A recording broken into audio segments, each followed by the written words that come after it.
Do you really think I was deliberately partying and breaking the rules? But it's all about leading by example, isn't it? But to say it was a party is a complete travesty. Seeing that photo when one of my friends couldn't go to their grandmother's funeral is the most enraging thing. I think all gatherings should have been banned at number 10 because I think... What do you mean gatherings? Gatherings with alcohol and music and cake. You should never have allowed that to happen.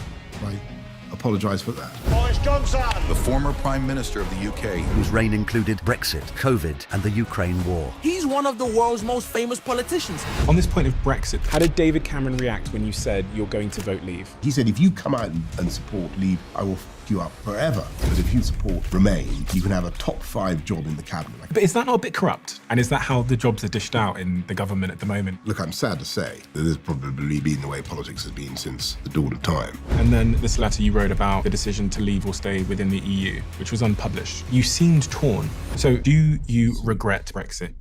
Well, the next big thing was the pandemic. There was a lot of stuff we didn't know. And I think that almost certainly it was a lab accident. They were looking at engineering viruses and ways that they could manipulate it. Sadly, something went wrong. When you talk about lockdowns, you refer to them as bonkers, which is strange hearing it from the guy that put the rules in place. Well, did the benefits of lockdown outweigh the very, very severe damage done to kids? What do you think the answer to that question is? Honestly, I think... Boris, I just wanted to ask a few more things. Trump or Kamala, who's the best for international relations? How many kids do you have? Charlotte Owen, you're not related to her, are you? And then you have quite a distinct persona. People describe you as being a buffoon. When I first saw you, I thought you were a parody from Bo Selector.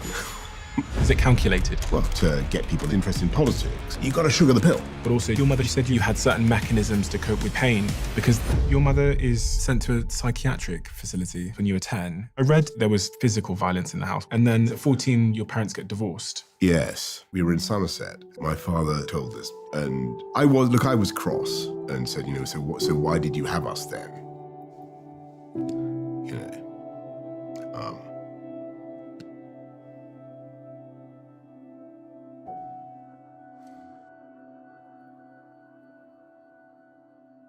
This has always blown my mind a little bit. 53% of you that listen to this show regularly haven't yet subscribed to this show. So could I ask you for a favor before we start? If you like the show and you like what we do here and you want to support us, the free, simple way that you can do just that is by hitting the subscribe button.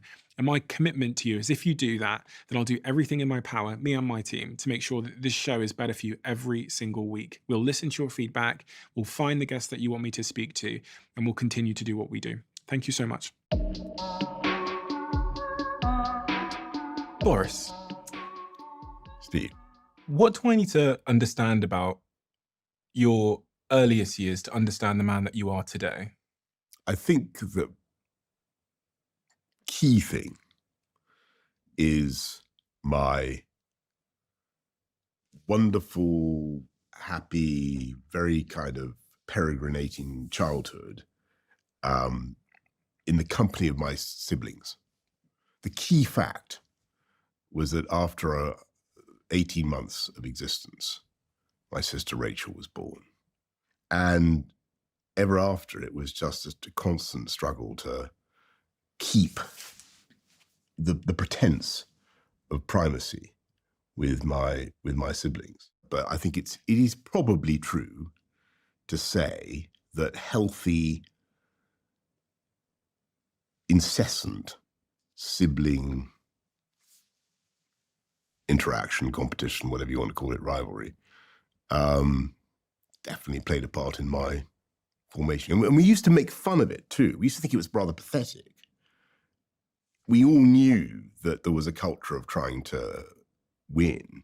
So we used to say, oh, little baby wants to win. And so we competed, but we also deprecated the competition. At that age, say before the age of 10, how does that manifest in terms of a feeling? Because you can, in hindsight, say, okay, I was competitive, but how did it feel? Because it felt like fun. But this idea that Rachel came along and then you were vying for attention and competition with her, how does that feel when you're under the age of 10? Because your father, at least, was very, very busy as a man. So I'm presuming he wasn't necessarily so present. I was reading that you moved house 32 times in 14 years. Yeah, but okay. I mean, But really, I think I speak for all of my siblings now when I say that you really couldn't have had a more loving, caring, they both of them, I mean, they're both very busy, both my mother and father. Mother was a painter. My father, writer, did a huge number of things. But they did invest a lot of time in us. I mean, really a lot. It sounded like you had a rough sort of first 10 years of life because you also had glue ear, which made you deaf a little bit. Yes, well, I don't know. I think we need to look very carefully at I definitely had adenoids and I had tonsillitis, and I spent a lot of time in St. Bart's and had my adenoids out, my tonsillitis, and everything like that. And I did have glue ear. But my deafness, there's no trace of it now particularly. And I kind of wonder whether it was in fact a cunning means to avoid my mother's questions. And I think, look, I mean, I don't know. It may be that I wasn't as deaf as all that. Do you know what I mean? Would you ever do that if your mother was asking you something you didn't actually want to engage? And I don't think I'm that cunning.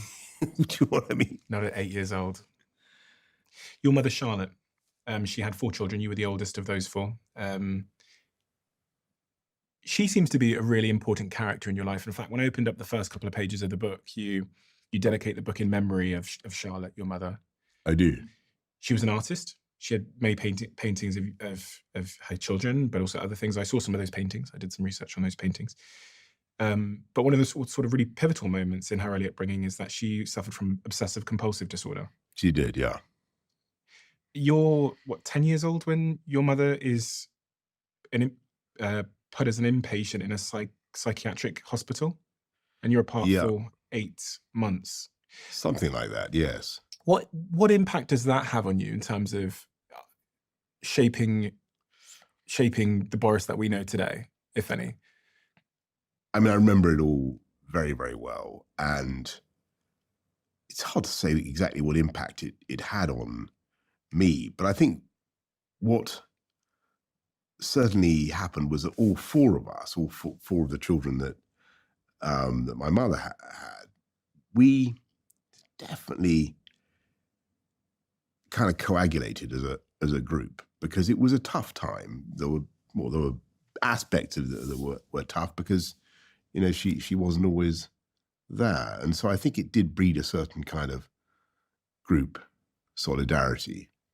And she always kind of blamed herself for not being there for the 8 months, whatever period it was. And I remember feeling very strongly that was unfair, and that she actually, did an amazing job.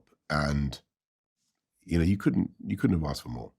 Did you notice anything unusual about her behavior before she was Yes, taken? so the OCD thing is absolutely right. She did have that. And, it was very difficult. And I'm sure people who are watching this know exactly what it is. But she had lots of different patterns of behavior. One of them was about cleanliness. So she would wash her hands, and then she would realize that in order to turn the tap off, she'd have to touch the faucet, the spigot, and she didn't want to do that because that would make her hands dirty again, she thought. But this is a very well-known symptom, and she totally got over it. I mean, she totally got over it. She got through it. Why was she sent to a psychiatric facility? Well, I guess because I think that's a jolly good question. I don't really know the answer. I think she probably said that she thought she could benefit from therapy, and that's what she and my father decided was the best way forward. But I honestly don't know the answer to that. And who looked after you while she was in that facility at 10 years old? Well, my father was there, and we had a wonderful series of au pair girls and nannies and so on and so forth. And at 14 years old? And they were all great too. But I don't want to give the impression, which would not be fair, that my mother kind of was absent for long periods or wasn't a presence in our lives, because she really was.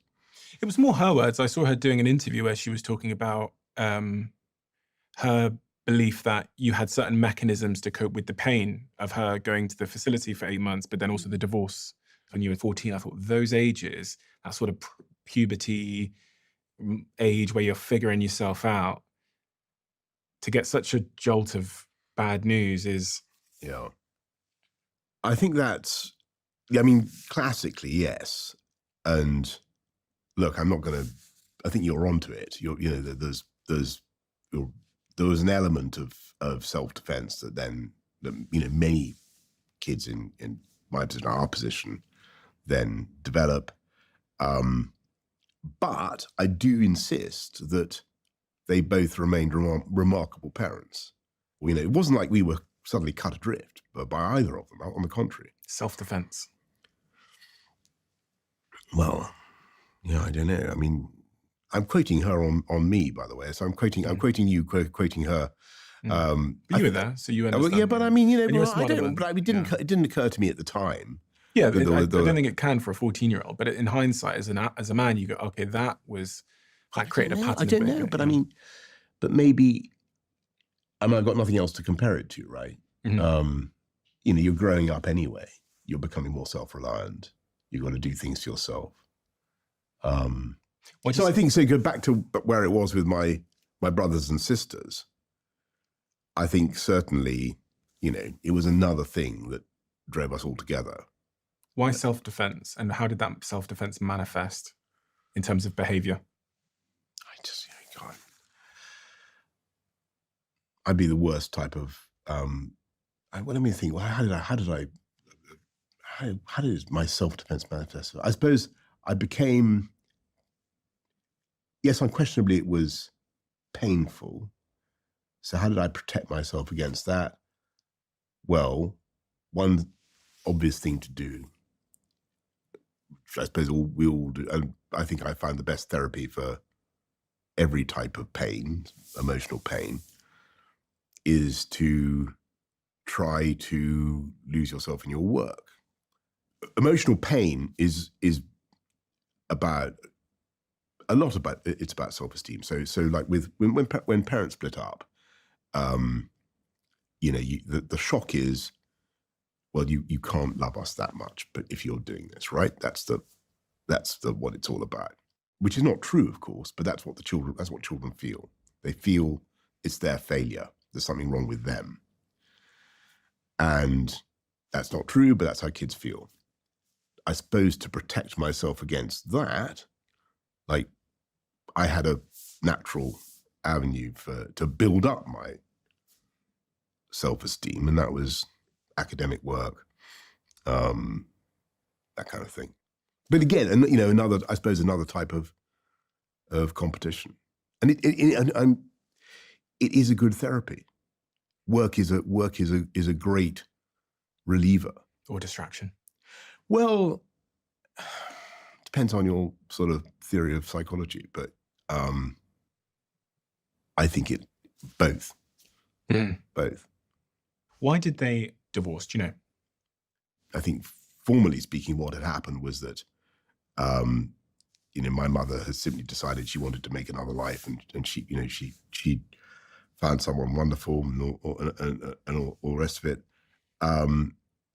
But I think that my father and mother, the weird thing about their divorce was that they both continued to be very strongly affectionate towards each other. And, I'm not trying to minimize the psychological importance of any of this stuff for us as kids. But that was immensely fortifying, because it was so obvious that it wasn't like they were at war. I mean, they had a big bust-ups, but we felt that there was a real residue of love and affection between them, even if it was, I mean, I think the way we explained it to ourselves was that there was still a residue of love and affection, but that it was just practically impossible for them to continue. And so that was how we rationalized it. And they both found other people and were very happy. You say bust-ups. That from everything that I've read, there was physical violence in the household when you were younger. Yeah, well, this is something that has been alleged by, sadly, by one of my biographers. So it's a very sort of pompous thing to say, one of my biographers. Some guy wrote a book and put that stuff in. You know, what I can tell you is I have no direct knowledge of what he said. I don't want to get into it because I don't want to be disrespectful to my mother's memory, and I certainly don't want to say anything that would cause pain or embarrassment to my father. So, but what I can say is I had, as a child, no direct knowledge of it myself. What did their relationship teach you that marriage and love was? So they met at university. They clearly loved each other, and I think if you ask my siblings, they'll tell you that. So that, you know, it was upsetting when they split up, because. Do you remember the day they told you they were breaking up? I do. It was we were in Somerset, and my father said that we all had to go and up by the gate towards the engine shed. So we went and stood by the gate towards the engine shed, and we were told this, you know, sad news. What did he say? I don't remember exactly, but I was cross and said, you know, so why did you have us then? Because I thought, well, you know,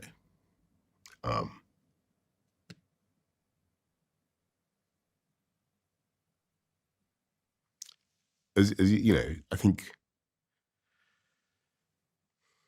it is upsetting, and kids take it upon themselves, right? And so they do think that there must be some fault or mistake in themselves, and that isn't true. I mean, you know, it's very important for kids not to blame themselves for these things. And I think that it's, you know, back to the point I was making earlier on with you. I think, you know, you do need to feed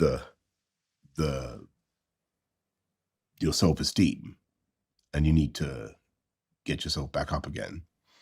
And so work was my way of doing it. I could see the emotion in your face when you talk about that moment, as if you were teleported back to that moment for a second. Yeah.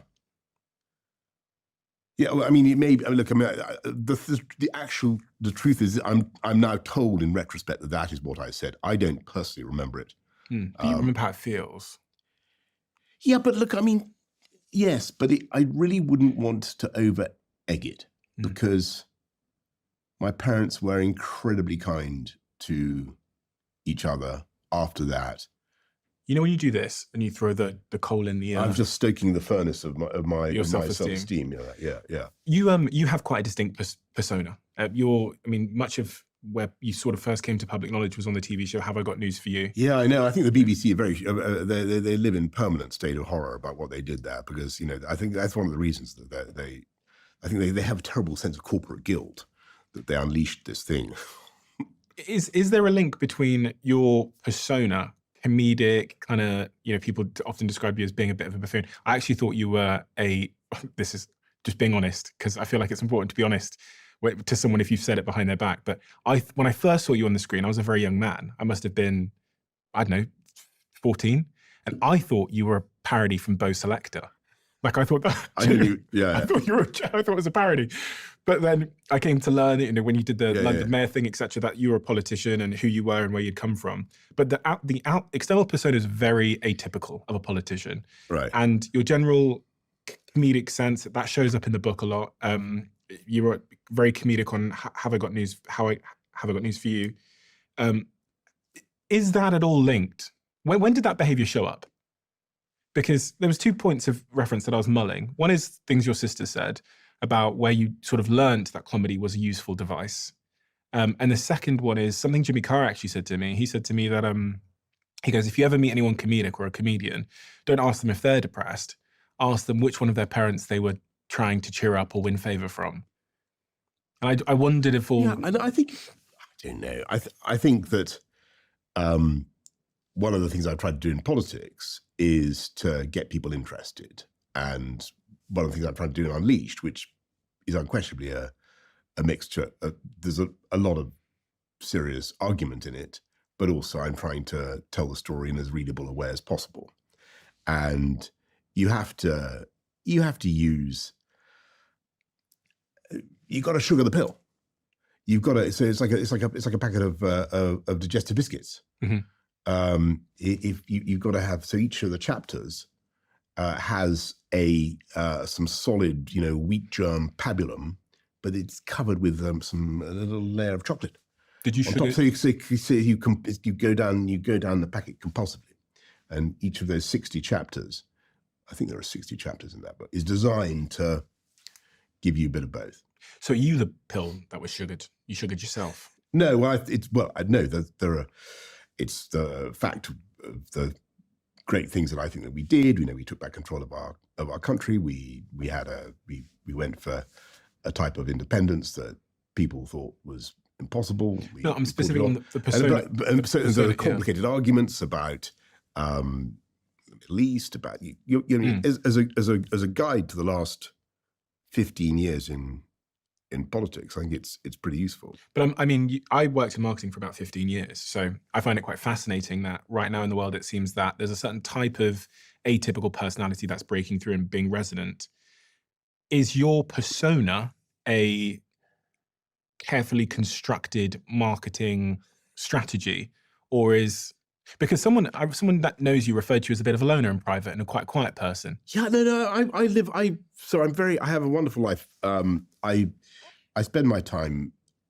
I do a lot of painting. I do a lot of reading and writing. I muck around with my kids. It doesn't take much to, for my cup to run over with happiness. But all this stuff like that. Rah, rah, rah, rah, rah. Yeah, but I know, but that's I've always had a lot of energy. But I've always had a lot of energy. You understand that that's part of your persona, right? Well, what am I supposed to do about that? But I'm trying to understand: is it calculated? Is it something that you've thought about and you understand is effective? Because they describe you as being one of the best sort of election winners of our time. I think what people will, I don't know. I mean, what people will also say is that I haven't really changed. I mean, going back to your earlier line of questioning, I can see where you're going with this. You're saying, as part of the strategy for defense, do we adopt a comedic persona or whatever? I don't think that was. I think it was just with my brothers and sisters in our family. There was a kind of horror of being dull or not saying anything. We had to. We all had to amuse each other. Why? That was only polite. I mean, because it was more fun. Your brothers and sisters are less amusing than you are. I wouldn't say that. That's a very controversial thing to say. You would say that. I would not say that. You would say that. Who? I would say that. Yeah. You think you're less amusing and less comedic. Have you met my brother Leo? No, I've not met him. Well, then you've got to get Leo on this show. But your sister... You got to get my brother Joe. Yes. You met my brother Joe? Honestly, this is... Yeah. No, yeah. Look, honestly, there's a serious risk of we had a wonderful childhood and they wouldn't deny this, because we all, we had a lot of fun trying to interest and amuse each other, and to your point, probably our parents as well. Because your sister... That's not to say that we we didn't do kind of charades and Christmas masks and plays and God knows what. Jeremy Corbyn said, Boris is a calculated intelligent who lives in a persona which is the opposite. Is that true at all? No, I think that, I wish it were true in some ways, but I don't, Because most of your most viewed videos on YouTube are you tackling a small child while playing rugby and Yeah, things well, like no. this. By the way, he was. I reckon he could be much older than he looked. You Really? know, the guy in Japan, The kid you tackled. the kid in Japan, the one I accidentally knocked over in Japan. They're all comedy videos. Yeah, anyway. Eton. It's pretty crazy to me. So you went to Eton at 13 years old. The crazy thing for me is that approximately 20 of the 57 individuals who have served as Prime Minister went to Eton, which is roughly 35% of the UK Prime Ministers were educated at Eton, roughly. Yeah. This, for me, when I read that, I go, something's broken here. Because for one school to contribute so many of the most powerful people in the land feels like a little bit of, like someone's got their hands on the scale, or there's some kind of... That's why you need to read Leveling. You read the book, because the book contains, this is the whole theme of the book, right? Not the whole theme of the book. It's one of the major themes of the book. It's about leveling up. Yeah. And if you remember what I say about it, I don't know whether you got through that bit, but I went there on a scholarship, and it was fantastic. I was very lucky. I was paid for by Henry VI, or the legacy of Henry VI. And I remember feeling this incredible sense of amazement that there were kids from some of the most famous, illustrious families in Britain who plainly didn't have, much intellectual interest, academic, spark in them.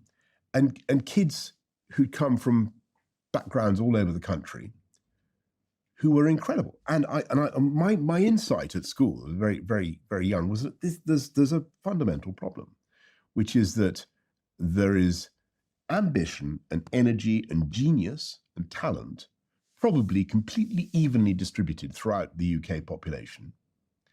And opportunity is not. Yeah, I agree. And that is the problem. And that is the basic problem with our country.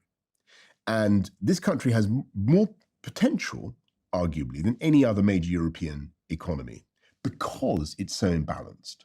And if you look at the schools like mine, preponderance in London and the Southeast in the UK economy, it's actually unlike France, Germany, Italy, Holland. It's also totally unlike the United States. And so I decided very early on that there was massive, massive wasted potential. And so one of the things, so when I became mayor of London, one of my biggest projects was really, the biggest thing we did was really all about trying to lift the boroughs that people said were locked in a permanent cycle of disadvantage and you know what I mean, the inner donut of London, Hackney, where all that, and it was total rubbish. And you can change people's aspirations, but you can then also change the culture of achievement. And I saw it happen in London. And I was only mayor for 8 years, but in that period, you really did see the city change in quite a significant way. And I believe very, very strongly that is fundamentally what needs to happen in the whole of the UK. And I think that this is the job of politicians. I don't care whether they're Labour or Conservative or whoever. I think that is what we need to be doing. And I think there are very simple ingredients that there's limits to what politicians can do, but there are some simple things that politicians need to be doing to make that happen. Has the Conservative government done well enough at levelling up the whole of the UK over the last decade? Yes, obviously not, because it's not happening fast. It is. I mean, it is happening. Levelling up is happening. But if you look at the but it's nothing like fast enough. Yeah. And I was proud of doing things like rolling out gigabit broadband from 7 to 70%, or 69, 70% of households in 3 years, which is not bad going. I was proud of all the infrastructure stuff we were doing. I think it's a mistake to stop that. Infrastructure is crucial for leveling up. Transport infrastructure is a great equalizer of opportunity. So things like HS2, Northern Powerhouse Rail, we should be going on with those, in my view. And whatever my defects as a politician, I think one thing I was good at was getting a lot of stuff done fast and driving projects. But the problem is Eton was, back to your question, that youthful experience was, because I was also at primary school in London, and I really decided that this was, because I think our country has this problem worse than most comparable countries. But if you think of how strong the UK economy already is, then imagine what we could achieve if we leveled up, right? Do you know this stat around Eton, that 20 out of the 57 individuals who've served as Prime Minister came from there? Isn't that just the clearest example of the fact that it is? Yeah. The people that are coming into politics, but also generally the people that are getting to the top in society, are starting with a unfair advantage to some degree. I think what it shows is that, you could probably point to cultures like France or wherever, where a lot of the country is run by the people from the great schools, but yeah, fundamentally, yes. So I think that the great choice for anybody who's interested in public policy is, well, okay, this is clearly a problem. It's clearly wrong. It's clearly imbalanced. What do you do? Do you set out to launch a kind of cultural assault, Pol Pot style, on the successful institutions? Or do you say, actually, what we're going to do is try to spread opportunity? So it's more like America. And if you look at America, the growth rates have spectacularly outperformed European growth rates. There's a different sense. People have a different sense of what they can do. And we need to have a culture in the UK where people don't feel prisoners of their geography, of their background. But that certainly is the case, isn't it, at the moment in the UK? It's too much the case. It's less than it was. I went undercover I went undercover in a school in Liverpool that was very poorly ranked on the Ofsted rankings. And I remember being in that school and just thinking, how on earth are these kids going to have a chance at... well, they're not going to have a chance if their teachers tell them that they're never going to get into a Russell Group university, and they don't. What I observed when I was there was I observed one teacher running from one classroom to the next classroom. This was under a Tory government, trying to teach two classes at the same time. And I remember sitting down with her because I got kicked out of school, then I was unexpelled from school. So I had a bit of my own prejudices about school. I thought teachers were the problem. Yeah. And what I came to learn from speaking to the headmaster of the school was that this is effectively run like a business. And the amount of students that choose that school every year determines how much money the school is given by the Conservative government. And the amount of the parents choose schools based on the league table, and the league table is determined by grades. So really, if you think about the structure here, the reason why they're driving kids like me to do subjects which I absolutely hated when I was really interested in business was because if they don't get me to get 12 A's to C's or whatever the nonsense is in certain subjects, they rank poorly in the league table. That's right. Less parents choose the school. They get less money from the government, and it's this downward spiral. And because this school was so people are unnaturally skewed to doing subjects that perhaps no interest of them. They had me pushing some plastic baby around the school in health and social care when I was running businesses in the school. And I was spending so much time in exclusion unit because I was falling asleep in classrooms. It turns out I had ADHD. I wasn't interested in these things, but I was obsessed in these things. The system is designed to just sort of spread bet you across multiple subjects. And you're a failure if you're not good at that. But going back to the sort of the economics of the school, I watched this teacher run from one classroom to the other, teaching two classrooms at the same time. And she told me that because less students had chosen that school this year, she was having to pay for the footballs and the pencils in her classroom. This school, I observed the quality of education. With all due respect, they did the best with what they had. But, oh my God, it doesn't compare. Doesn't compare to a lot of the other schools that I've observed. And I thought, God, these children in this school are starting out life with a significant disadvantage. And much of that is just down to the funding situation. They don't have the teachers. The teachers are dropping like flies because they're getting sick because they're understaffed. And I just thought that's such a, if we think about, what's the furthest upstream thing we can do to give people a fair shake in life so that they can become a prime minister or a CEO or whatever they want to be, it starts there. It starts with education and just giving everyone the same sort of equality of opportunity. But right now, and especially under the sort of last 10, 15 years of government, Well, I that's don't certainly know. not been the case. I think I probably ought to try and resist some of that because, I think teaching is incredible. I tried to be a teacher myself. It's unbelievably difficult and demanding job, and I hugely admire teachers. When I came in 2019, we put a lot of money into the education budgets and made sure teachers were going to be paid.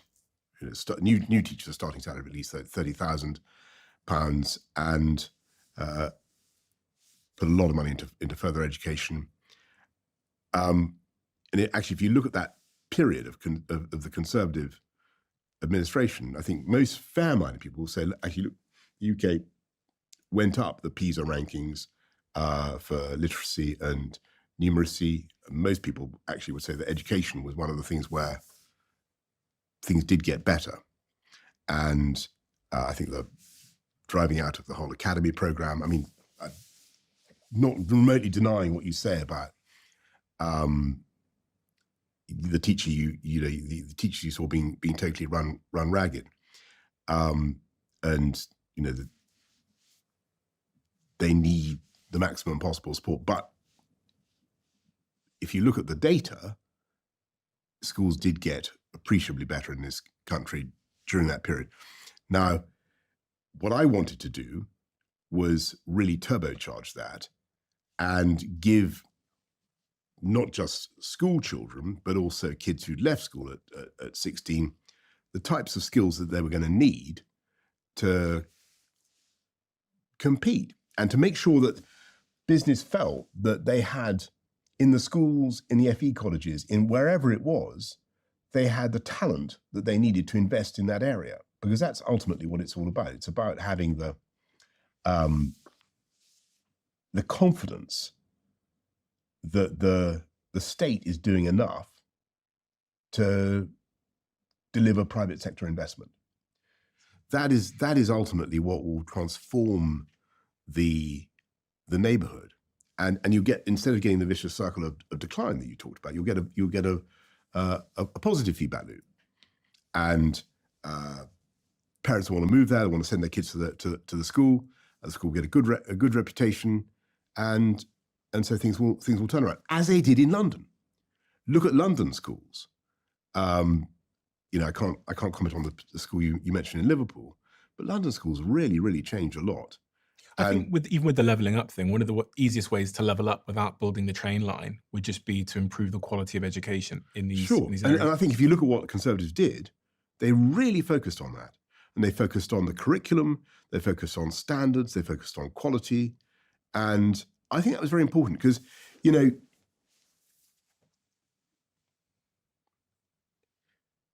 mean, it's very, very important to fund schools properly. But you shouldn't underestimate what a great teacher can achieve and the difference that they can make. And if you emphasize quality and you emphasize attainment and you focus on that, and that's why I'm slightly worried about what's happening now with Ofsted. I mean, I can understand why people don't like one word Ofsted gradings, but parents need to know whether a school is going to deliver. You went to Oxford University, then you had a job as a management consultant, which lasted only a week, I hear.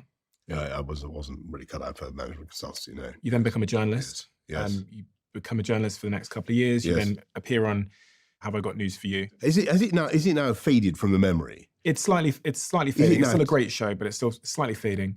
You were then editor of You The mustn't tell Spectator. Ian Hislop that it's faded, and You were an Paul MP Merton. at the House of Commons.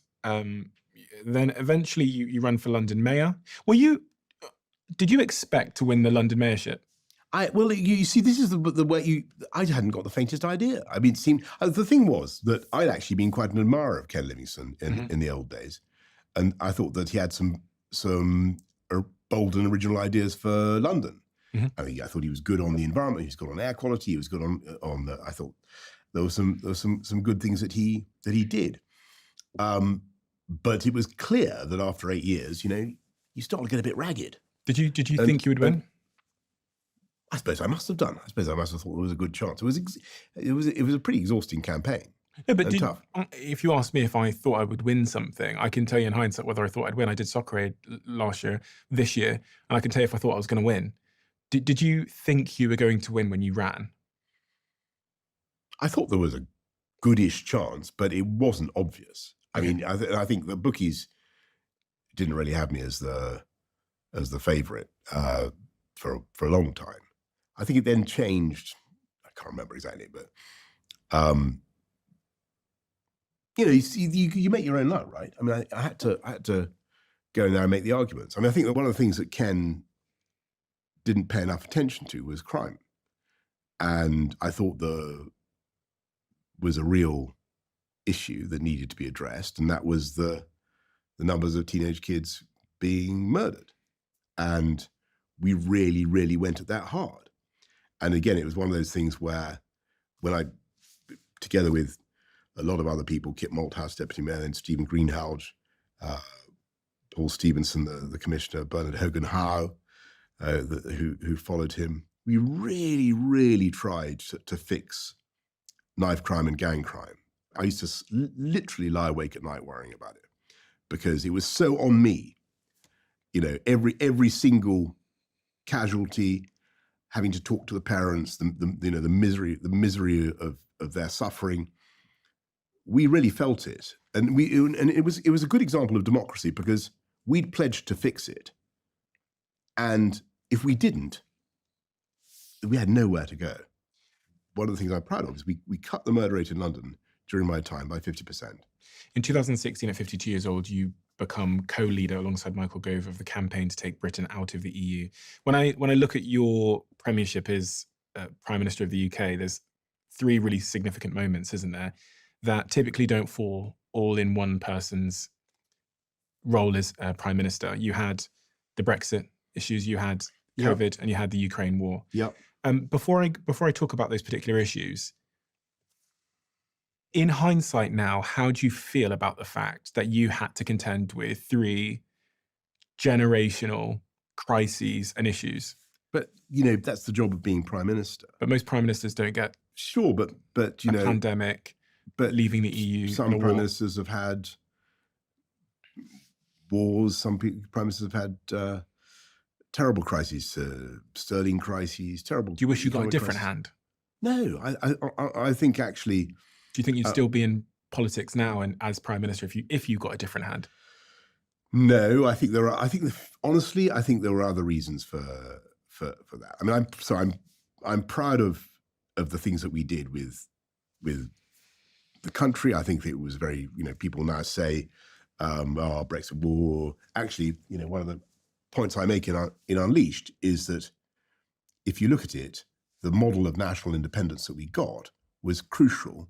So full freedom to do what we wanted in legislation and regulation. That was actually crucial when it came to that pandemic, because we were able to vaccinate faster than any other European country, much faster. I mean, did you think you were going to win the Brexit vote? Honestly, when I was outside London, yes. When I was inside London, no. So whenever I travelled around the country, I thought, my God, people are going to vote. And then when I got back into the metropolis, it felt very different. So if you had to put your house on it, remain or leave in terms of the probability of the outcome, your predicted outcome, which one would you have voted on? Well, the polls were basically more for remain than for leave. But I sort of thought that our voters were more motivated. So I hoped that they would come out. I hoped that they would, that would show. But it did, but on a scale that no one had foreseen. I mean, because we had 17.4 million people voted leave, which was the biggest number voted for any proposition in history. And, but, there were plenty of times when you could be I was at St Andrews University in Scotland, for my daughter's graduation day, and you really wouldn't have thought that we were going to vote leave talking to those people there. So, it depended. Do you know what's interesting? When I was reading your book, but also when I was reading some of your previous writings, you seemed really conflicted on which way to go, leave or remain, right up until you wrote your sort of first announcement piece that you were supporting leave. You seemed to be really, really conflicted. The reasons for not leaving were, it seemed to me, to be more to do with Britain's duty to the rest of Europe, our need to be good partners, our need not to be negative, to be friendly. Those were the things that worried me. The positive reasons for leaving. People point at this letter, which was unpublished. You know the letter I'm referring to. The unpublished letter you wrote about the decision to leave or stay within the EU. Is this no? You mean the article? The unpublished article. Yeah. Where you said, here's some of the phrases from that piece. Think of Britain, think of the rest of the EU, think of the future, think of the desire of our children and our grandchildren to live and work in other European countries, to sell things there, to make friends, perhaps to find partners there. I like the sound of freedom. I like the sound of restoring democracy. But what are the downsides?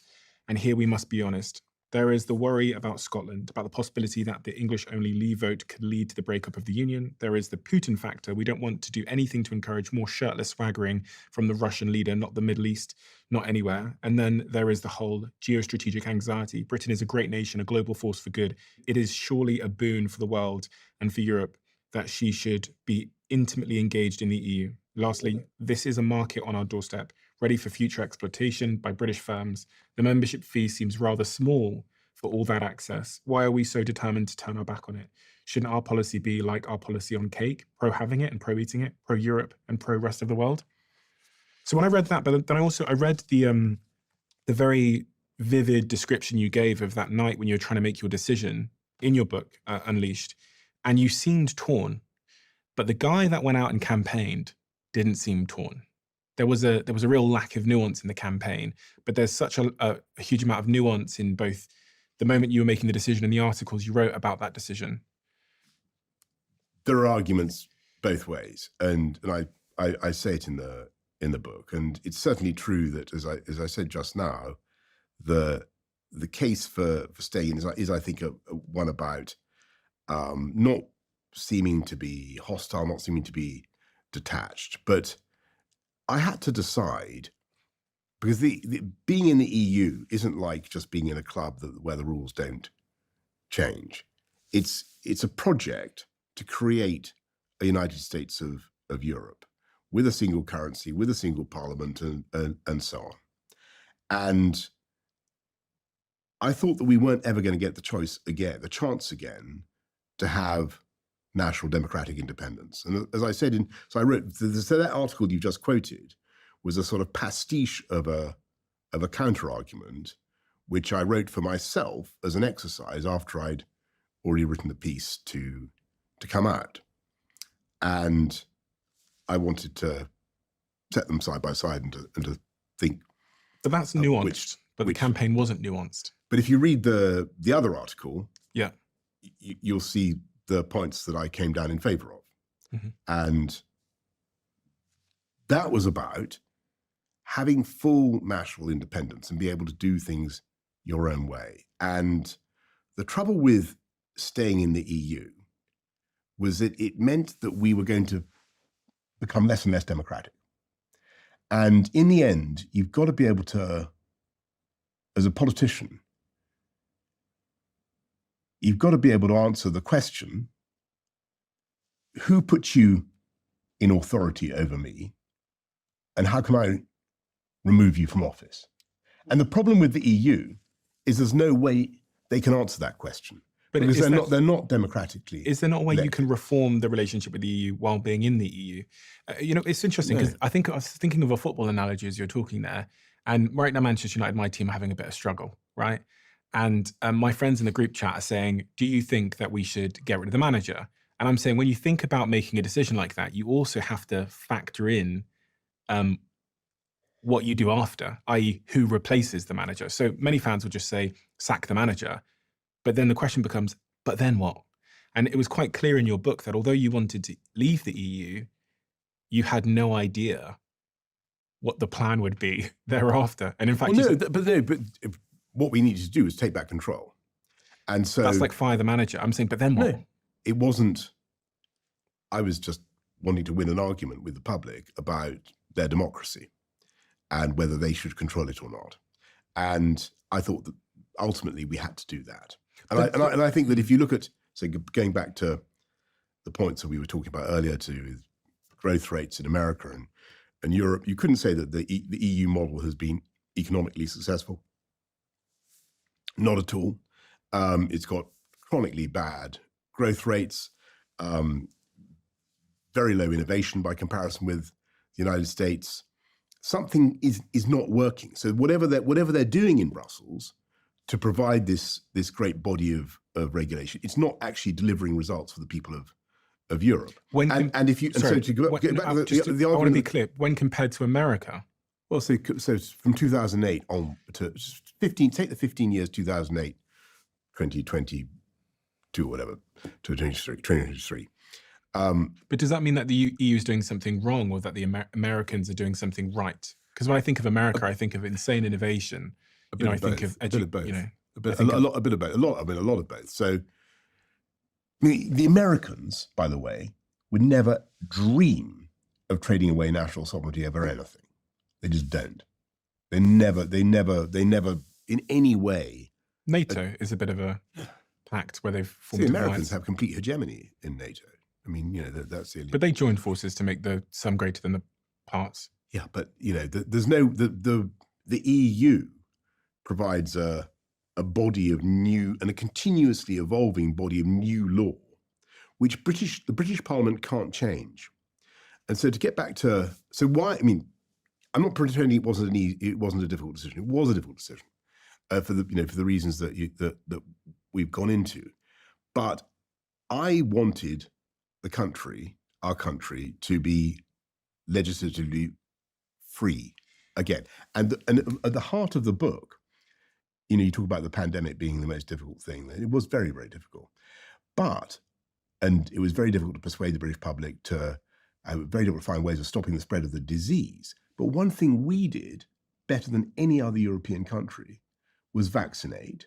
And one reason we were able to vaccinate so fast is because we had regulatory freedom of exactly the kind. I mean, it was a complete fluke, but we'll talk about exactly the kind. We'll talk about that. That I had advocated. We'll talk about that. And so that for me was absolutely crucial. And then there are plenty of other I just want to examples. I need to make sure I'm clear, because if I'm not clear moving forward, then my audience aren't going to be clear. This idea of like freedom. If we take the analogy of a parachute, if I cut the cords, I'm free. But I'm also in danger unless I have a paraglider waiting to catch me. And my point here is, I understand all the big emotional words, that freedom and take back control, etc. It sounds compelling to me. But as I said with the football analogy, what's the plan thereafter? And I think I actually don't want the quote unquote freedom. You talk about the parachute, right? And cutting the cords of the parachute. Actually, it was the other way around. It was because we'd come out of the EU that we were able to equip ourselves with a parachute faster than anybody else. And we were able to get out of the burning plane faster and to get to ground safely faster because we'd taken back control of our regulatory freedom. And that meant that by March 2021, we'd vaccinated 45% of the adult population, and of the older people, I think we'd done almost 180 over 80. We'd done almost 100%, and that was incredible. If you remember, we had. We'll talk about the vaccines in a second. In those early days, but the two things are connected. I understand. In those early days, we had thousands, or up to 1,000 people dying every day, and so it was incredibly important that we were able to give elderly and vulnerable people in the UK a protection from a lethal disease. On this point of Brexit, though, in your book, you say you almost sort of disconnect yourself from the fact that there had to be a plan associated with the decision, because you seem almost angry that people would expect you to have the plan, even though you led the campaign. Yeah. So, I mean, I'm trying to make the connection between Brexit and the real world, and why Brexit delivers value. Was there a plan for leaving? But in 2016, I think what you're really saying is, what was our plan for the referendum outcome? So everybody who campaigned to leave, were we expecting to win? Were we expecting to form the next government? Let me quote your book. This is good for promotion for your book, so you like this. Never at any point in that campaign did we, Boris and Michael Gove, discuss a future leave-based government, because we did not imagine that we would have to be in charge of government. The government's stated policy was to implement the referendum result. It was a referendum, not an election. We had no plans for government, no plans for negotiations, because it was not our job. And insofar as the next few days were chaotic, which they were, it is utterly infuriating that we should be blamed. It was up to the government to announce the plan to withdraw. It was up to the government to begin negotiations. So this is a huge issue, because in the context of business, why? Yeah. Because I think it's a fundamental misconception. When a government decides to put something to the people in a referendum, the government is not saying, if it goes against our, any particular position, will disappear. But the government said they wanted to remain. In France, for instance, François Mitterrand had a referendum on, I can't remember which, I think it was the Maastricht Treaty, or it was one of the treaties that he lost the vote, and he didn't resign, he didn't disappear. Plenty of European leaders have had referendums on the EU, and they've gone against them, but they haven't vanished from the scene. Mm. And so, let me put this the other way around. Imagine that Gove and I, or the whole of the Leave team, had been specifically campaigning in the Leave vote to form the next government and to install ourselves as the rulers of the country. People would have said, this is not about, you're talking, all your arguments are designed to advance your political careers. You're not talking about the issue of leave or remain. You're talking about a plan to take over the government. I know, but so it would be totally ludicrous. I'm not a politician. I'm just a member of the public. I'm trying to explain why that was not possible. I get it, but as a member of the public, I think if you're leading the charge for an outcome, you must have looked a couple of steps further to think about the implications and the reality of this outcome. Like, you must have had, we can do it like this, we can negotiate like this. I assume that the government would have a white paper that said that they were going to bring forward the options for the country and a plan to negotiate and a plan to do what they said they were going to do. But the government, including your friend David Cameron, said this is a really bad idea. So one would take from that the plan is not a good one, that they've looked at all the available options post-leaving and there's no good options here. So if the people in charge were saying we should not leave, there is no good plan, shouldn't we have listened to them? Well, no, because I think they were wrong. The way that I sit as a member of public is I see two people stood at a cliff edge, and you got one guy called David, one guy called Boris. And David has said, listen, I'm taking you to the cliff edge because it's your right to make this decision, but do not jump. And this other guy called Boris is going, jump. I would assume that Boris knows something about how we survive once we start falling. But to find out that Boris had no plan and thought David was going to pull out the parachute, for me is like, well, David Cameron didn't have a plan. The problem was that we then found ourselves, because David, Prime Minister Cameron, then disappeared from the scene immediately. As I describe in the book, we then had a chaotic period where we had to work out what the hell we were going to do, because it was clear that somebody was going to have to take over and lead us through it. Did David Cameron react badly when you told him, when he thought that you might be voting to leave? Because you talk about in the book he swore at you. Yes, I did. He did. But I mean, I describe it in the book. What did he say to you? He said,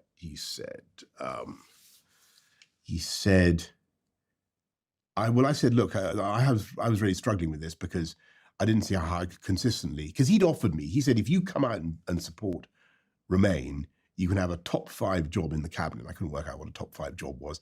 And then he said, And then I said, well, look, I was finding it very difficult because I'd written lots and lots of articles pointing out the democratic problems of the EU, and finally we had a chance to resolve this. And I was thinking of coming out for leave, and I didn't know how to put it to him, but that was the truth. And he said, this isn't about articles, this is about the future of the country. And I said, well, I agreed it was about the future of the country, but I was still thinking of coming out for leave.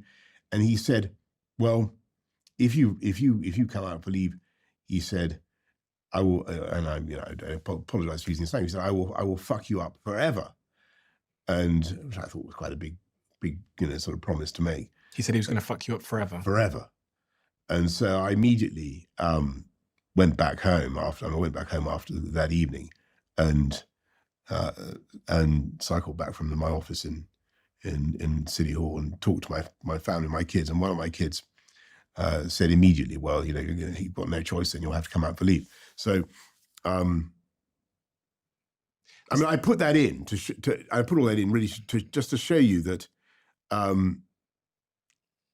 there were very good arguments for having a quiet life. Do you know what's interesting in that is when I read that part in your book, there was two things that I thought. The first was him offering you a top 5 job if you followed his opinion. Yeah. Is that not bribery? And is that how the jobs are dished out in the government at the moment? If you do what I say, I'll give you a top job. For like, if you do what I say, I'll make you health secretary or defense secretary. It seems like but it seems like someone who's not in government, it seems like a really corrupt way to dish out jobs. Like if you go in with me, it wasn't clear. You've got to be fair to Dave. It wasn't clear what job he was offering. But top 5 is what? Defense secretary, health secretary. Well, I mean, I don't know. PMs were top 5 jobs, so there's really 4 remaining. It's probably, you thought in the book you talk about potentially defense secretary. I don't know, but yes, but yeah. I mean, look, but is that not a bit corrupt? Is that not like the definition of corruption? Because if I was to my employees, my own view, I think it's a huge mistake to do that kind of thing, because there are always far more people that you end up thinking that you should be making a promise to than there are jobs you can possibly give. So the best thing in those circumstances is to say nothing. I've always wondered this about government, and I've never understood it, is how does someone become the head of a department when they have no prior experience in it? Like, you made Matt Hancock health secretary. How did Margaret Thatcher become Prime Minister or Secretary of State for Education when she had no previous experience? How did Tony Blair become Prime Minister when he the Prime Minister thing I understand. But how did Tony Blair become a shadow minister when he had no experience? You tell me, do you think this is a good system? Well, I'd say this is a really, really important point, because I think that there is I don't know, I do worry that it's quite hard to persuade, really good administrative types to go into politics. And, you see it the whole time. It's called Diary of a CEO, right? And you see it the whole time. You see loads and loads of, I can think of plenty of examples of top business people who tried to become politicians, and it just doesn't seem to work. And I don't know. I mean, can I have a guess? Go on. Well, if I look at the data, I go, if 35% of them come from one school, Eton, and then there's jobs being dished out based on, if you take my opinion, I'll give you a top 5 job. I go, I understand why I could never get in, even if I was the best candidate, because it's not being done based on who's the best candidate. It's being done based on like the old boys club. Like, I'll do you a favor, I'll lift you. Well, not under the Labour Party, presumably, or any other party, and not under the. I mean, most Conservative cabinets. So just under the Tory Party. No, I think under any party. I think that business people do, for reasons I find hard to put my finger on, they don't necessarily flourish in that environment. And who flourishes? What I worry about is that the only people who are really going to start doing it are people who are willing to go through a lot of, public attack. I think sociopaths. Well, I mean, the fact. So look, one of the interesting things that's happened recently is that social media has become very, very virulent. And I mean, I don't read it myself, but I think it becomes very oppressive for politicians and also for journalists. And I think journalists, they get a lot of shellacking and a lot of abuse if they're not thought to be taking one line or the other, or going easy on someone. There's somebody who was going to interview me for this book. Laura. Yeah, from the and BBC. you look at, and she's a very, very good journalist, but you look at the stuff that she gets online about her being an inquisitor of mine or whatever. It's appalling. It's really appalling. And I think that it's also the same for MPs. I think that they get very they think that if it's a choice between having a life where I can, avoid this sort of stuff and, having a wonderful existence doing something else, or putting myself through this. On the point of that I said, thinking that it's related to the fact that people have got their hands on the scales, they're pulling their friends up, it's a bit of a boys' club. Is there any truth in that? I think, look, I'm sad to say, Steve, I think that there's probably been the way politics has been since the dawn of time. I think that politics has tended to be factional since the dawn of time. I think it's tended to be just sad, but I think true. The good thing is that in the end, the people who are really successful are the people who get things done that the people want done. Do you think it's a magnet? So it's a magnet for very determined characters who are willing to put themselves through a lot Sociopaths to get things done. Well, and narcissists. Have I used those words before? No, but that's the kind of person. You're making me worry. It sounds like you're quoting me. About politics. maybe you have. But yeah, but the kind of person that I think would be compelled and succeed in such an environment. I think you have to have a pretty thick skin. Okay. But because of the way it works, the people who actually succeed are the people who really can drive something forward and deliver it. Closing off on Brexit, 62% of British people view Brexit as more of a failure, according to YouGov, and 9% consider it more of a success. According to YouGov as well, 46% of British people say there should be a second EU referendum in 10 years, compared to just 36% that say it shouldn't be. And according to, let me just finish the stats, then you can respond. According to the UK's real gross added value, the GVA, a measure of the size of the economy, they say there's approximately 140 billion less in 2023 in the UK economy compared to if the UK had stayed in the single EU market. According to the same thing, they say that 300 billion has been wiped off the value of the UK's economy by 2035. And my last stat here is a report from the Centre of European Reform in 2023 estimates that UK GDP was 5.5% smaller by mid-2023 compared to a scenario where the UK had remained in the EU. This equates to an economic loss of about 40 billion annually. And just as a business owner myself, I was looking at some stats around what business owners think. And about 33% of small businesses reported that Brexit has made it harder for them to trade with the EU due to increased paperwork and things like this. And the London School of Economics said that Brexit added 6% to food prices between 2020 and 2023. With all of this in mind, do you regret Brexit? Not at all. Not at all. I mean, honestly. So we've outgrown Germany, France, from 2016 onwards. Certainly outgrown Italy since 2016 onwards.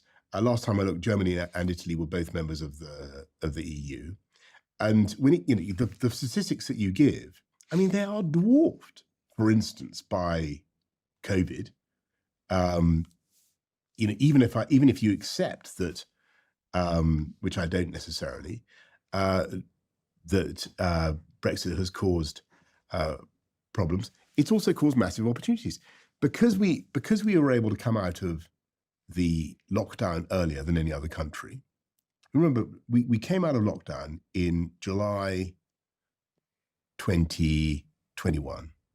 We ended all restrictions, and that meant that we had the fastest economic rebound of any G7 country, and that would not have happened, in my view, without the assistance of Brexit freedoms. Do you know the OECD? Do you know what that body is? Yes, yes. They say the UK is the only major rich economy that remains smaller, poorer than prior to the pandemic, and Brexit may be a factor in that.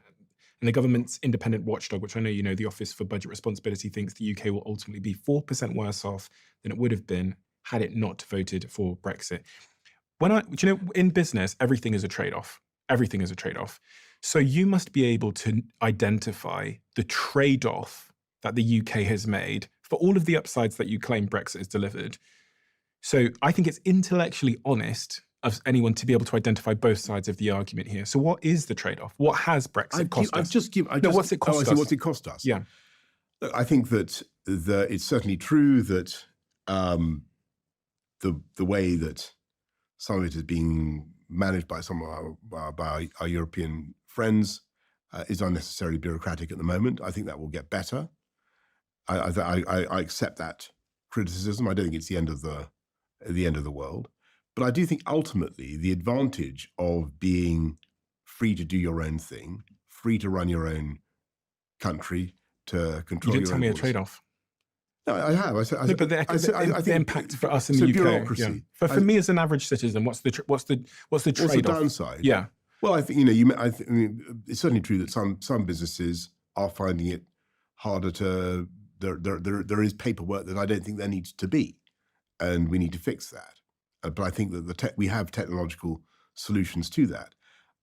I don't think that we need to be part of a European empire of law, get an ever denser and more detailed empire of law, controlling our freedom and stopping us. Is there an economic trade-off? I don't think. I think that ultimately we will be richer as a result. But in the near term, we're going to be poorer. But again, people were very emotional about this. And look, can I just remind you, before the referendum, people said that, and no one ever holds these people to account, people said that there would be millions more unemployed, right? Do you remember that? People said there would have to be an emergency tax-raising budget if the people voted to leave the EU. Actually, when I ceased to be Prime Minister, unemployment was at a 50-year low, and we had 620,000 more people in paid employment than before the pandemic began. My point was about the economic I'm just saying that people make all sorts of prognostications about Brexit. But the stats that I read, do you believe them, that there's an economic struggle in the near term? People said that we would have a million people on the dole queue because of Brexit. Okay, fine. But do you believe that there's in the near term? But they're now saying it's confirmation bias, right? But you said we will be richer eventually. So I'm saying I hope that we will if we do the right thing. Sure. So in the near term, do you think there's a little bit of struggle to get through economically as a result of Brexit? I think that's certainly the case if we make the mistake of staying. I mean, which is what Keir Starmer and the Labour Party wants to do, is staying in alignment with the EU. They basically want us to be rules takers. Okay. I think that's a huge, huge mistake. We should go for freedom. I don't know how to say this to you in a way that you're going to understand, but Perfect Ted is banging. I'm an investor in the company. I drink it every day. The whole team drinks Perfect Ted every day. We have a Perfect Ted fridge in the office. Here's why I like Perfect Ted. Typical energy drinks used to give me these crashes. And as a podcaster, the last thing you want to do is be crashing in a conversation. The founders of Perfect Ted wanted to create an energy drink that wouldn't create that horrible crash cycle that many of us go through. So they used matcha as the energy source. And somehow they also made it really, really delicious. They've just come out with this new flavor called Juicy Peach. And it is banging. If you try Perfect Ted's Juicy Peach and it's not banging, feel free to get in my DMs and cuss me out. You can pick it up at Tesco's or Waitrose, or you can get it online. And here's a secret that you've got to keep to yourself. I'm going to give you 40% off Perfect Ted, just so you can try Juicy Peach yourself. Go to perfectted.com and at checkout, put in the code DIARY40. I'm going to leave that up for some time, not forever. That's perfectted.com and then use code DIARY40 at checkout. When you try it, make sure you tag me on Instagram and say, Steve, you were right, it's banging. The next big thing was the pandemic. This was once you'd become the Prime Minister of the United Kingdom, and you have this pandemic begin to roll in. I was looking at the way you described that situation in late 2019, early 2020 in your book. And it appears that you had no idea of the severity of this virus that was rolling into the shores. When was the first time you heard that there was a virus that had come in from China? Whatever the date was, I think it was either end of 2019, beginning of 2020. I can't remember exactly when, but there's a day when I'm walking through the lobby of the House of Commons with the Health Secretary, and he says, I'm worried about this this Chinese virus. Was Matt Hancock the right person to be handling that? Because that is a generational, once in a lifetime health issue. Yeah. And in hindsight, I think he did a very good job. Yes, I think he was very energetic. Was he the best person to be handling it? I think he did a very good job, and I think that was he the best person to be handling it? Look, in hindsight, I certainly think that yes, because I think that he had the right mixture of energy and realism. Don't forget, we didn't know about the disease. We didn't know how lethal it was. We didn't know how contagious it was. And we didn't know exactly how it was transmitted. There was a lot of stuff we didn't know. Some quotes from your book here. You said, the problem wasn't that I was ignorant to zoonotic diseases. The problem was that I felt I knew all about them. After more than 30 years of writing about or dealing with new zoonotic diseases, I felt I knew my SARS and my Ebola, so to speak. And I concluded two things. First, that these novel zoonotic plagues tend to sort themselves out. And second, that the greater risk of destruction from attempts to stop them by politicians was their sort of attempts to contain the diseases, that the prevention would probably be worse than the cause in some respects. So when Matt Hancock started talking about a new coronavirus, possibly from bats and the risk that it would sweep the country, it was hardly surprising that I felt I'd heard this all before. Little did we know. Yes, I mean, so I think that's I'm being very honest there about as I am throughout Unleashed, about my state of mind, because I'd covered in great detail the salmonella and eggs panic when millions of chickens were slaughtered needlessly. I'd covered the bovine spongiform encephalopathy panic, mad cow disease, when vast proportion of the UK dairy cattle herd was slaughtered, probably needlessly. The livelihoods of farmers were destroyed. I'd been mayor of London when we were threatened with the bird flu. So you didn't think it was a big deal? And we'd laid on stocks of Tamiflu, which turned out not to be necessary. So I'd seen SARS come and go, Ebola and so on. And in each of these cases, what seemed to have happened was that there'd been a rational anxiety about the risk of a zoonotic disease, often from Asia or wherever. We would get we'd do our best to get ready, and then it mysteriously leave us almost completely unaffected. I remember the swine flu. Is that what you thought was going to happen in this case? And I didn't know. Yeah. Of course I didn't know. What I was trying to do was to give you context, the context and the state of mind that I think a lot of people were in when they heard about COVID. When did you call China? February 2020. There was a call you made to the leader of China, to Xi Jinping. Yeah. I mean, I would have called him. I mean, it'll be in the book. And you were sending supplies. Yeah, that stage, we were still sending supplies to help them. We were sending. What did he say about the virus? Well, I said. I my memory of the conversation is hazy now, but I think congratulated him on what seemed to be his efforts to control the disease, but said I was anxious about what was happening in these wet markets, because at that stage we were given to understand that the disease had occurred spontaneously in a market in Wuhan. What did he say? And I can't remember what he said to that. I don't think. Look, I mean, he was a president of China. I don't think he wanted to, particularly the implication that China was in any way at fault, and I can totally understand that. But I now think that probably wasn't right. I now think that almost certainly it was a lab accident, or it was as a result of something that went wrong in that lab. Can I ask about this? Because this started as a conspiracy theory that is now widely accepted as the probable likely outcome. Why were they messing around with a virus in a lab in Wuhan? Well, you may well ask. I mean, I think they were. Why do you think they were? As someone that is so far away from why people do such a thing. I genuinely don't know, but I think that they were, science, the point of science is to keep pushing back the frontiers of human knowledge everywhere and to see what they could do. Do you think it was a weapon?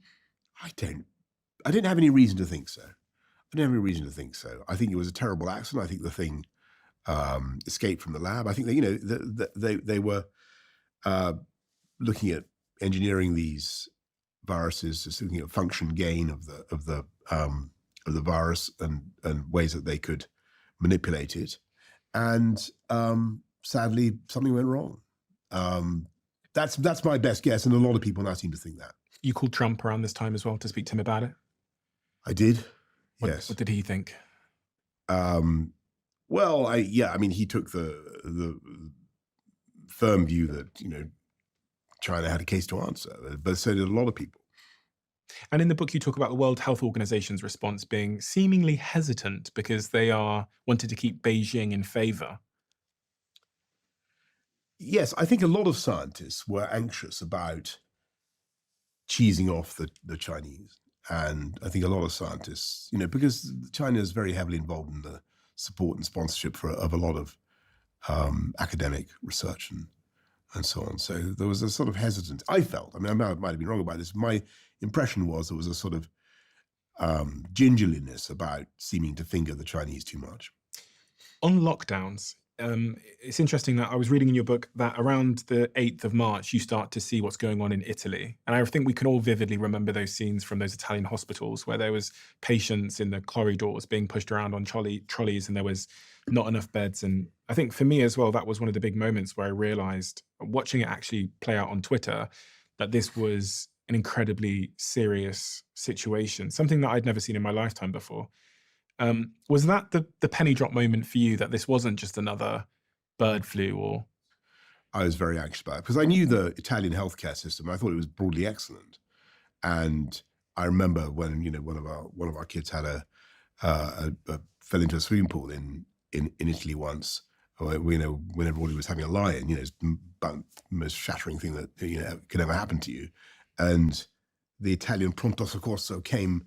And they were unbelievably good. They were so fast. They were so. And I thought, if the Italians are having problems with this thing, and frankly, our population is about as elderly as theirs, then this could be very, very serious. So I think that did really register with me. And so if you look at obviously I would defer completely to the inquiry into all this under Dame Heather Hallett. But if you look at what happened from then on in, you see a series through March.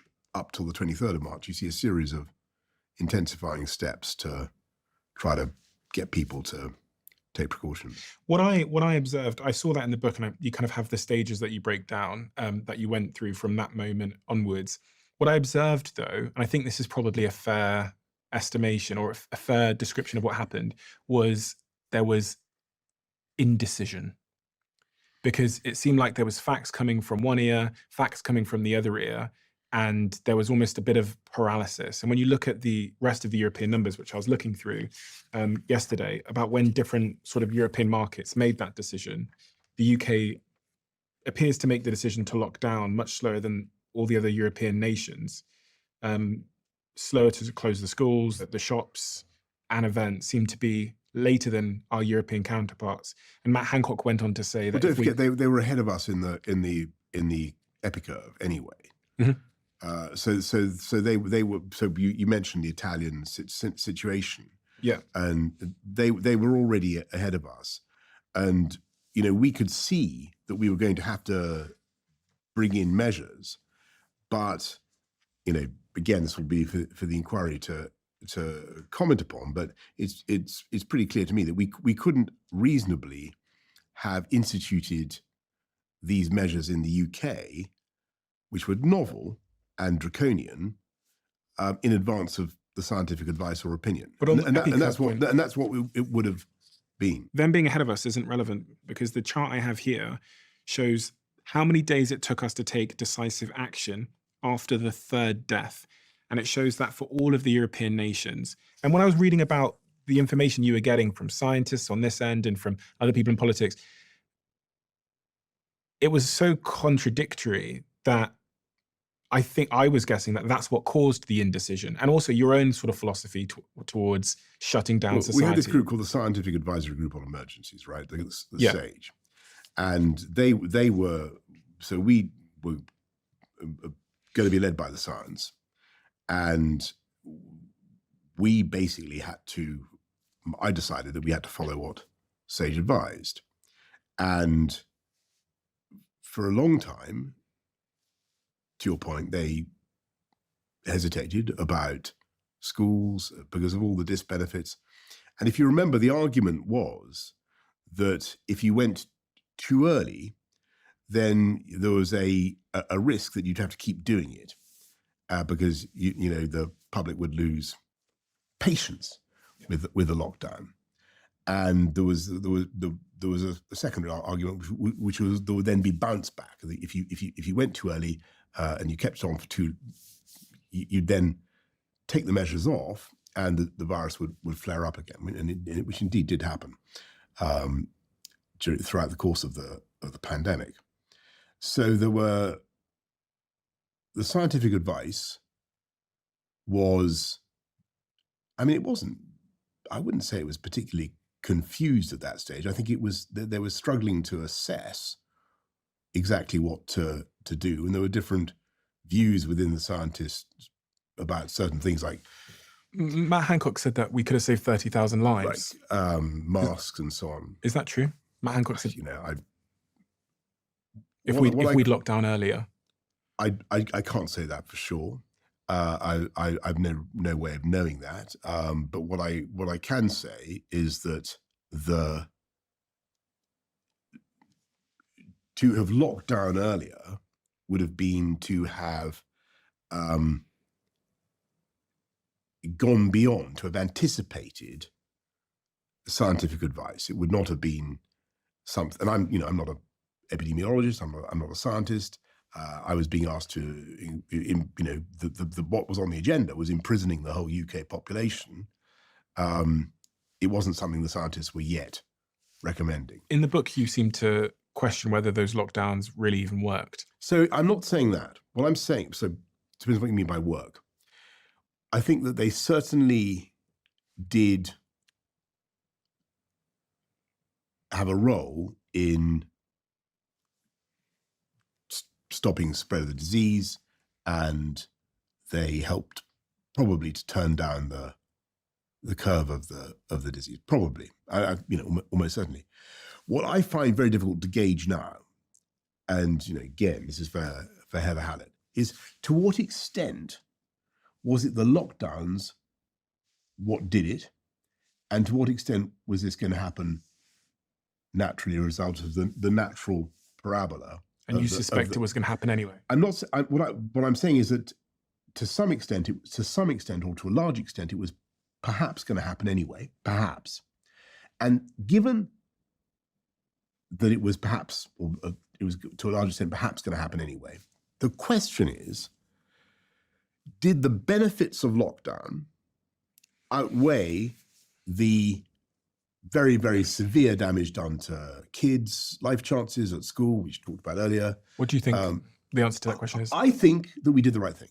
You think we did the right thing? I think we did the right thing. But I'm conscious that there are lots of people who disagree. And what I hope is that the COVID inquiry will say that, yes, we did do the right thing. In your book, when you talk about those measures, you refer to them as bonkers.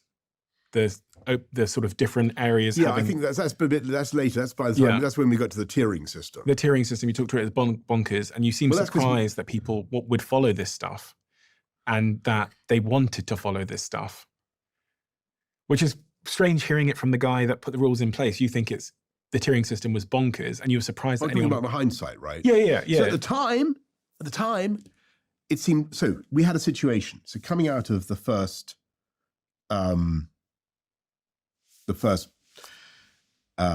lockdown, so in the summer of 2020, and going into the autumn, and things start to get more difficult again, we have a situation where in some parts of the country, in I don't know, places like Leicester or West Midlands or wherever, Northwest, You have the tiers. you've got a problem, which is that some areas haven't really seen that COVID really go down anything like as much as it went down, say, West Country, Cornwall. Yeah. Was that a bad idea in hindsight? And so you had people saying, why the hell should pubs be closed in Cornwall Yeah. when there's no COVID? And just because there's transmission in Bolton or wherever. So was that a bad idea in hindsight? Well, no, it was a good idea in principle because after all, it was crazy, it seemed. But the problem was that it was very, very difficult to draw the boundaries. And as soon as you said, well, this bit of Leicester's in tier which whatever, yeah, it was people impossible. People went crazy Can I ask because about- it was very invidious, and it seemed On a human level, when you're leading the country during a pandemic, and you're getting these numbers every day that people are dying and that people are sick, and then I know you got sick yourself. What is there a mental toll on you throughout that period? Well, I think it was so. Do As you you will discover, Unleashed, I like it when I can go forward and when I have the positive projects to do. So it was very, very difficult when I was constantly having to shut the country down, constantly trying to stop the transmission of the disease by these very, very crude methods. But once, by end of 2020, we had the prospect of vaccination, then my mood totally changed. Because then I had something. my question was about you as a human being. When you're dealing with tragic news and this escalating pandemic, what's the human toll? If I'd been a fly on the wall in your hardest moments throughout that pandemic, what would I have seen? Well, I think it was certainly pretty tough. I had a bad bout of COVID. What was the hardest day outside of getting the illness yourself? What was the hardest day for you throughout that period? I think that, I think there was a lot of tough times, but I think having to go back into lockdown in the end of 2020 was pretty awful. Because we'd really, really hoped that tiering would work. And, some people still think it could have worked. But it just was, I couldn't take the risk. The quote from your book that I pulled out, which really shocked me, was the real question, I suppose, is why on earth the public so avidly craved these rules and why they were so willing to have their doings circumscribed in such a rabbinical detail. In their complexity, they were also like a kind of religion, detailed rituals you just obeyed, Leviticus-like, in the hope of salvation, because science was slow to help us. On the 13th of September 2021, your mother, Charlotte, passes away, while at the same time you're dealing with all of this fallout and the recovery from the pandemic. That's a tough moment. Yeah, but that's the same for any person and in any walk of life. That's always a very, very tough moment. I think that, to your point about the people, why do people obey the rules so much, and my feelings about that, I think.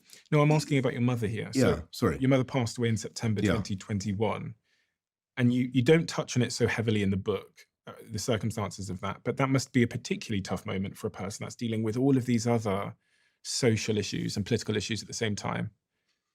Yes, I know, but I suppose the point I make there is that is our common human lot, isn't it? And yes, it was tough for me and my brothers and sisters, my family. Very, very, very tough. You know, we miss her to this day, all of us. But you know, a lot of people were suffering a lot throughout that pandemic, and a lot of people lost loved ones. And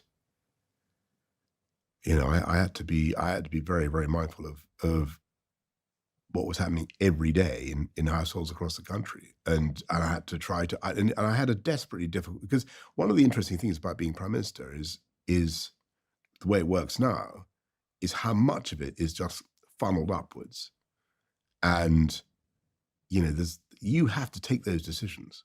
There's nobody else who can do it for you. Do you remember where you were when you found out that Charlotte had passed away? God, I think it was I was driving into London. I'd been out on a visit. And was it unexpected? Her passing? Well, I mean, you know, she'd been ill for a long time with Parkinson's, and she had various complications associated with Parkinson's. And she'd had a bad scare about a year previously. So no, I couldn't say it was, you know, medically. I could not say it was medically totally unexpected, no. Did you have a chance to grieve her passing? Well, I certainly did grieve her passing. But if you mean, did I sort of process it, mourn it? You know, to the best of my ability, yes. Are you a natural at that sort of thing, that sort of emotional, I guess, connection with yourself?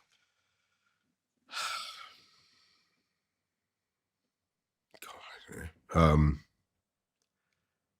I think it's probably go back to some of the earlier things we were saying. I mean, I did grieve, and you know, I do miss her, and like all my brothers and sisters, I do miss her today. But you know, I also had a huge amount to think about and to get done, and we just had to, you know, we had to do it.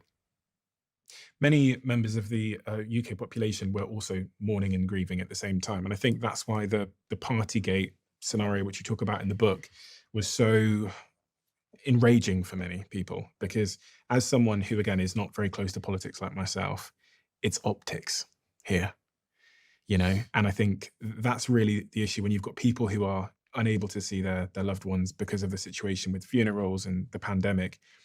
Even the suggestion that there was a rave going on in number 10 is the most enraging thing that I think anyone could say. But there wasn't a rave going on. I mean, you'll find it all there. You'll find it all in Unleashed, and I feel desperate about it, and I really do. And I understand, you know, completely why people got so enraged. I really do understand that, and I did my best to try and, you know, I think I mishandled the whole thing, the revelations as such as they were, but also reality. But you know, because at the end of the book, you do seem to highlight that you could have done things to. Well, what I could have done, I think. So I wonder why I commissioned Sue Gray to conduct an investigation into it. I mean, I was informed that she was a politically impartial and a model of sort of, you know, obsessed with probity, and neither of those things now seem to me to be true. I've got a picture here. There was 17 parties that were alleged during the sort of Partygate time frame, and one of the pictures that leaked to the public was this picture of you enjoying some cheese and some wine, I believe, at 10 Downing Street. Now, as again a member of the public, I look at this. I look at some of these key dates. I know you were fined for one particular date, which was your birthday, I think, where you were raising the glass of wine with some colleagues. No, I wasn't. You see, people say this kind of thing, and was it the AIDS leaving drink that you were fined for? No, I wasn't fined for that. What were you fined for? I was fined for going into stand at my desk in the cabinet room between meetings with the glass of wine. No, not with a glass of wine, and several members of staff were also there, but they were people I saw throughout the working day anyway. But this picture, and just can I just, because people think that I had a cake, fine. and that we didn't have I didn't have a cake. I didn't even see a cake. To say it was a party is a complete travesty. It was about the most lugubrious event in it. It consisted of people who were part of my normal working life. That picture that you're pointing to there was the Metropolitan Police did look at that, but they decided there was no offence committed, because what you've got is people sitting outside, as people tried to do during those times, because there was much less risk of infection. Let me just read some of this stuff. So 15th of May 2020, cheese and wine at Downing Street. Approximately 349 people had died from COVID that day in the UK. Mr. Johnson was photographed sitting with his wife Carrie and some staff at a table with wine and cheese in the number 10 garden. At this time, COVID restrictions said that people could not leave their home without a reasonable excuse. Let me just read this and then I'll... But we were, I was at that is my home. I know, that's the garden I was supposed to be using. That. May 20th, there was a bring your own booze party on the same day that 308 people died from the pandemic, and you attended for about 30 minutes. You say it was 25 minutes. And then the 19th of June was your birthday. Sorry, can I just go back over there? I mean, none of this washes with the public, because they all think that we were, having dancing around and getting drunk. And the last point, we weren't. 12th of April, Johnson announces that he's been fined £50 by the police. Do you know what it is though? It's all about leading by example, isn't it? And you know this, yeah? I think my opinion is that whatever's going on at number 10 needs to be the extreme demonstration of the perfect example, the extreme demonstration, because of course you're going to be attacked. You know that. Yeah. Of course, if you sneeze, you'll be attacked. And I say that in the That's what I'm saying. So what we should have done, and I say is I should have said to everybody, look, people are going to say, because it was, in fact, as I tried to explain, impossible to maintain perfect social distancing in the office environment that we were in. People were working round the clock.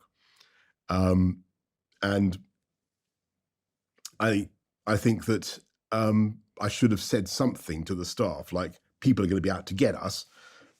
For God's sake, do not only obey the rules, but be seen to obey the rules. Now, we had, all the signs in the corridors and stuff like that.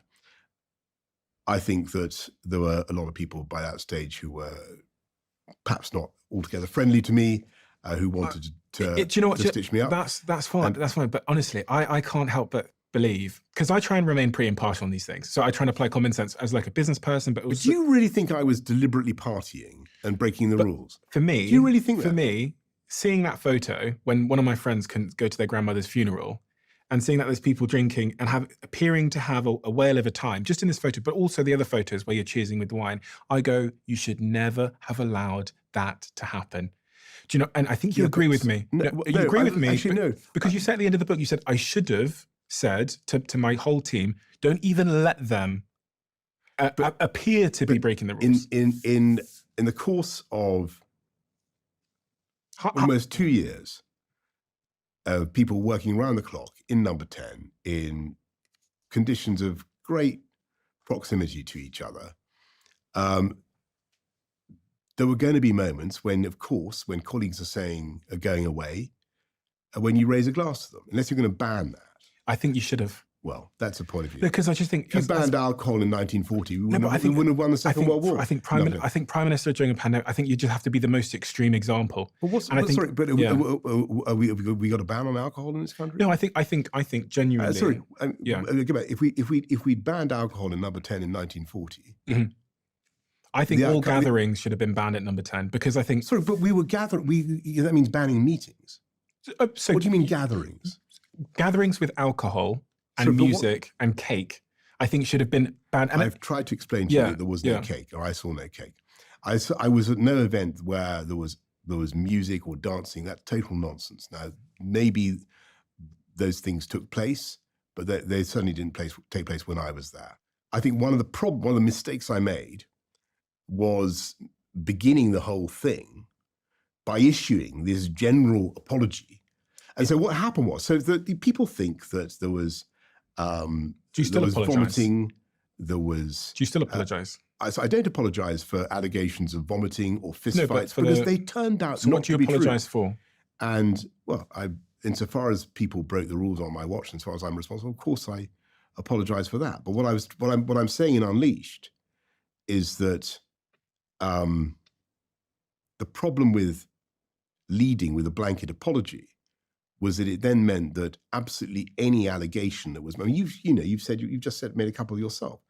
Any allegation that was then made about, and in Sue Gray's initial report, that she had to change it. She said there was a violent altercation and vomiting, and somebody but both of those things turned out not to be true. You said you made the mistake in your book. You say you made the mistake of issuing pathetic and grovelling apologies over the scandal, which made it look as though we were far more culpable than we were. Which is just the point I've just made. So, because I think because it looked as though, but by issuing a sort of universal apology, it meant that any subsequent allegation, people assume, well, that must be what happened. And you, to be fair, I kind of get the feeling that's what you think. And no. That was largely my fault, because I seem to be inadvertently validating. For me, the apology is not the issue. I seem to be validating everything that people said about what was going on. And what was actually going on was that people were working unbelievably hard, round the clock, to get a lot of very difficult things done. I know. And for me, and actually, what the things that they were successful in are very creditable. I feel badly about them because they deserve on page praise. 705 of your book, you say, in retrospect, I should have done more to protect myself and the rest of Whitehall against Partygate type allegations. I should have said to the entire staff, perhaps in a letter, about the vital importance of not only obeying the rules, but also to be seen to be obeying them and reminding. And I think that is actually my point, which is, apologies, I think, are good things. I think people should apologise. No, but I'm trying to explain. If you apologise in advance, for the problem was that a lot of things were said about staff in Number 10 that weren't true and weren't fair to them. And my blanket apology looked as though I was validating and accepting all those criticisms. Okay. Which I think was, not, in retrospect, I think I should have waited to see exactly what people, said and what was established to be true, and then I should have apologised for what actually happened. Do you see what I'm saying? I understand. And also, I want to stick up again for those officials who were working around the clock to sort out the government's and the country's response to COVID, and when it came to it, did an absolutely outstanding job. And I don't want to. I understand. Because I know you've been wrapping up now. You've been very patient with me. You've allowed me to talk for almost 2.5 hours, and for what I thought was going to be an hour's show. So you've been heroic in putting up with. We're wrapping up so now, long. but I just wanted to ask a few more things. These are personal questions that I have. Please. So, one of the things that no one knows about you is how many kids you have. Why is this such a widely debated subject? I've never sat with a guest on my show where I don't know why they were so unwilling. widely debated. It's a matter of. I have 8 children. It's You have 8 children. Matter of public record. Okay, I don't know why is everyone so obsessed with the amount of kids you have? Search me, Gov. Charlotte Owen, you're not related to her, are you? No. She's not a former lover? No. Okay. I asked my friends some of the things they wanted to No, know she's but it's in the book. Read all about it in the book. She is a very capable advisor. And what happens next for Boris Johnson? Are you going back into politics? I live a life of blameless rustic obscurity. Do you want to get back into politics? I think that the as I say in Unleashed, the chance of the frisbee decapitated. Yeah, I get it. As I say in Unleashed, you should only do things if you genuinely think you can be useful. At the moment, I think I do a lot of painting. I'm having a great time living in the countryside. I got my hands full doing all sorts of things. And next question, quick fire. Yeah. Trump or Kamala, and you can't sit on the fence. All British prime ministers, including ex-prime ministers, are constitutionally obliged to be friendly with whoever. Who's the best for international relations? Whoever the American people decide. And that is the right thing. And our dwindling audience would not expect. Who's best for stopping the wars? Who's better for stopping the wars, Kamala or I Trump? mean, you know, if you read Unleashed, I did read Steve, it. Okay, And I saw your interview on GB News, and you seem to think that Trump would be a better. Well, I think what I'm saying is that you should beware of some of the kind of anti-Trump prejudice about his handling of foreign policy, and there are very good, when he was president, he took some tough decisions and you know, projected a sense of American strength and purpose, and that's but I make no further comment than that. And we have a closing tradition on this podcast where the last guest leaves a question for the next guest, not knowing who they're going to leave it for. Oh, right, okay.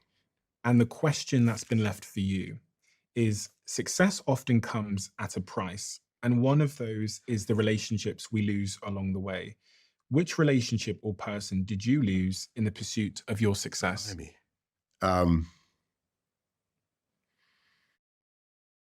You seem to, the longer you live, the more you realize that, you know, you can have what seems to be a complete, terrible sundering, and then lo and behold, things cheer up and you're friends again. And so, I mean, look at Michael Gove. You got to answer the question. Which relationship or person did you lose? But the answer to your question is I don't regard any of the termination, any rupture. I don't regard any rupture as No final. one's ever swerved this question, so you're not going to be the first. I don't regard any rupture as final. Which relationship or person did you lose in the pursuit of your success? They are not lost. I don't. Give me a person. Give me a name. We've never had it. This is a long-standing tradition. No one's ever swerved this question. I had a rupture with Michael Gove, but then in 2016, but then with heroic optimism, I put him back in the cabinet, and you know, there you go. Boris, thank you. Thank you for your time. And Thank you. I'm going to link this book below, so anyone that wants to read Unleashed. can get the book. It'll be linked below. It was your writing style is exceptionally engaging. I think everyone that's interviewed you, from the ITV to GB News, has said the same thing. The book is linked below. If you're interested in the subject matters we've talked about, but many more, it's an exceptionally long book. Some 700 and... I don't know. I got it wrong. I think it's over 771 pages. With the 772 pages. with the index and the thanks. Yeah. An incredibly detailed book into all of the key issues that have happened over the last 5, 6, 7 years, and some touches of what happened in your life before. Link down below. Boris Johnson, Unleashed. Thank you so much, Boris. Thank you very much, Steve. It's been an honor. I think, do I get a prize for that? I think that must be, how long was that interview supposed to be? Because I don't know. They're always 2, 3, usually they're 4 hours. Sometimes they're 4 hours. Oh, so, I see. Yeah. Isn't this cool? Every single conversation I have here on the Diary of a CEO, at the very end of it, you'll know, I asked the guest to leave a question in the Diary of a CEO. And what we've done is we've turned every single question written in the Diary of a CEO into these conversation cards that you can play at home. So you've got every guest we've ever had, their question, and on the back of it, if you scan that QR code, you get to watch the person who answered that question. We're finally revealing all of the questions and the people that answered the question. The brand new version 2 updated conversation cards are out right now at theconversationcards.com. They've sold out twice instantaneously, so if you are interested in getting hold of some limited edition conversation cards, I really, really recommend acting quickly.